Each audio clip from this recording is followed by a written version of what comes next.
It is the 19th of August, and we are on A-103 Louisville Prosthetic.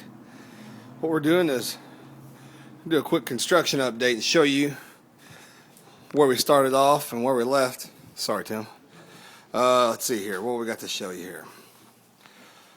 Right in front of us, we've got the stud wall that's going to intersect the two offices. Now, last week, you saw a wall right there in front of us.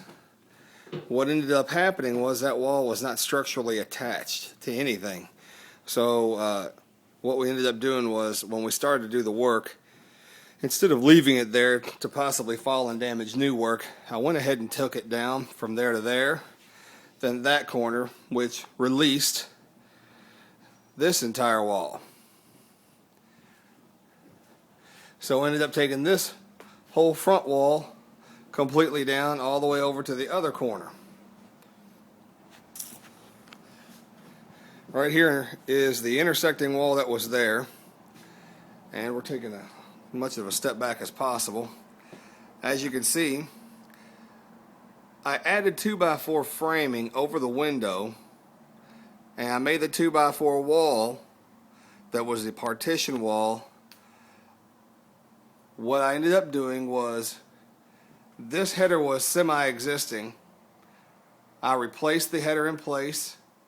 It still picks up one wall or one section of floor joists, and then the 2x4 wall that's right above us picks up the other section.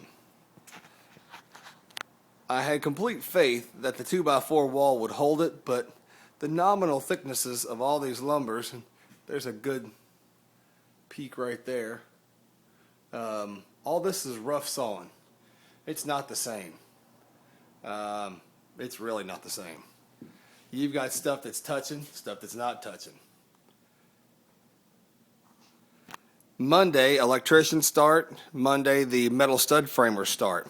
They will fur out everything else in here, get a new nice sheet on it, redo some electric, get our electric in.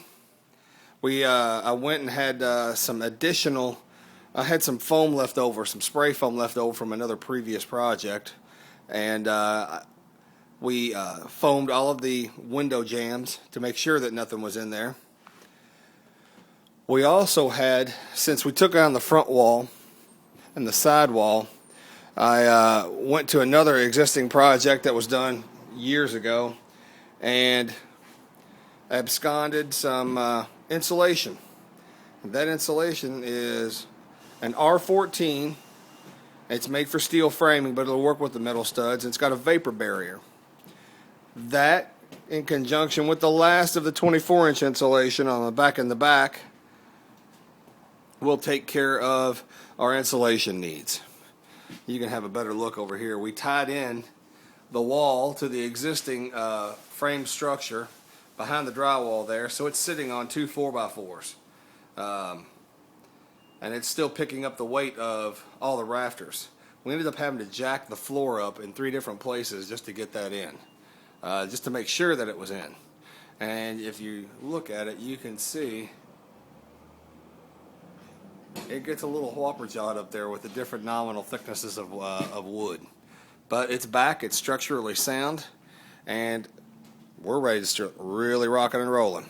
Next week you'll see everything finished.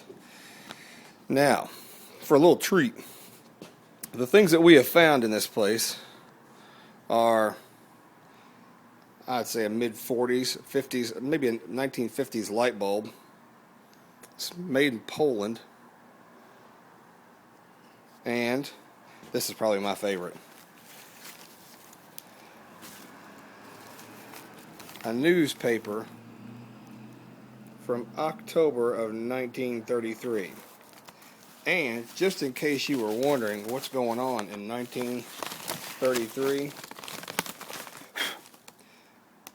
a carton of eggs. Let me get this down flat because this cracked me up. This was inside the building, in the windows.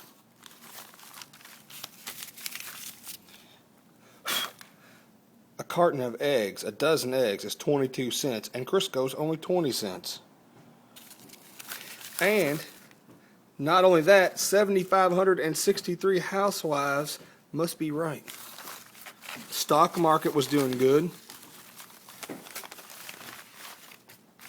And pure lard. Pork roast was 7.5 cents a pound, and a rib roast was 14 cents a pound. Meatloaf is 12 cents a pound, and that's fresh ground pork and beef.